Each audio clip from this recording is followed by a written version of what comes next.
14 to 8, Nigel Hutton, member for Keppel. Good morning.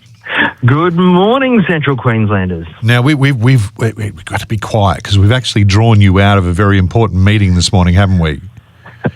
Oh, that's right. It is estimates down in Brisbane this week, and so I'm here representing the people of Keppel. Today we'll have the Education, Arts and Communities Committee investigating what's in the forward budget for those parts of the government and having questions of the ministers. So I've just been meeting with the Premier, in fact, to have a quick chat around where today's going and to make sure that, you know, that we're all on the same page. That's all right. You said Premier Aaron's on the phone. He said, all good. Not a problem. You go and take that then. Well, obviously, because, you know, our job is to make sure that we're asking good questions of ministers.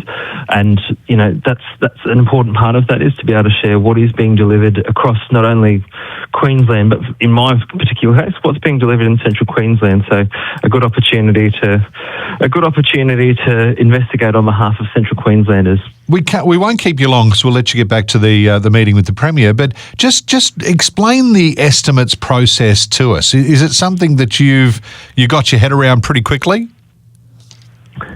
Well, I have to say it's a moving feast, Aaron. Every time you come down for estimates, it's a slightly different experience. Because obviously you're talking about the figures that are in the budget, so there's almost like an audit function there to talk about the figures that are in the budget and the different capacities. But then it's about the programs that have started, the programs that have ended, how funding that was set aside for infrastructure may change from infrastructure projects that have finished to where there's the overs and unders and how that spreads. Like, as a parliamentarian, it's probably the closest part that comes down to my experience as a councillor, where you actually do get to see. And then on the other side of it, it's the opportunity for opposition members who might not otherwise get a chance, other than during question time, to ask some questions of ministers in regards to what's in the budget. And yeah, really flesh that out on behalf of Queenslanders.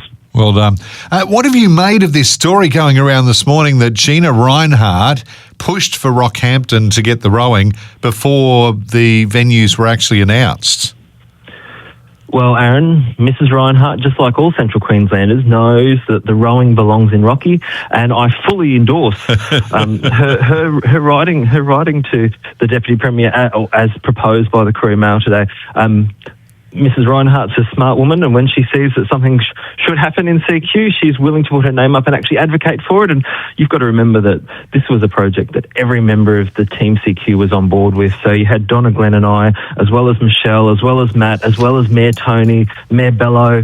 We were all on the same page saying, hey, we want rowing for Rocky. So having the support of business people, not only in our immediate community, but those people who've got an investment in sport across Australia to back it in, I think it's a sign that we were on the right page. And as we can see, that rowing is going to be in Rocky, and that the Queensland government has seen the sense in the case that was made. And Geeka, as they go through their reports and reviews, are going, oh yeah, it's all ticking off and lining up. A great outcome for Central Queenslanders. And I think it's one of those days where you go, it's good to be on the same page as one of the most successful business people in Australia. I get that, and well said, but it's a bit bizarre, isn't it? Oh, I think, Aaron, you'll find that there were people at all levels of our community who were providing their support and offering their advice. And I know that the same could be said of many other business people across Australia for the different sports in different places. This is a way that we make sure that when governments do things, that they're going to have the backing and the support of the communities around them.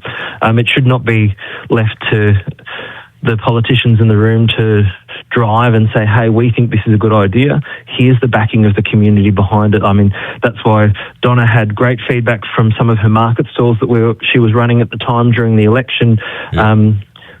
We're putting forward the case, and every day of the week, when you can have members of our community coming and saying, hey, I can see, and if you know, the Courier Mail article today talks about some of the things that Mrs. Rinehart said, where it goes, the benefits to the local economy. Well, that's exactly, we agree with that. The benefits to the beef capital and having the opportunity to be on the world stage. Well, has anyone not heard of Rockhampton after the efforts of the last 2 years? Like, there's a huge return that's already being played out in Central Queensland, and having people other than just government members or ministers or MPs supporting it backs what we've always said, that Central Queensland is the place to be, and it's going to be the host for rowing in 2032.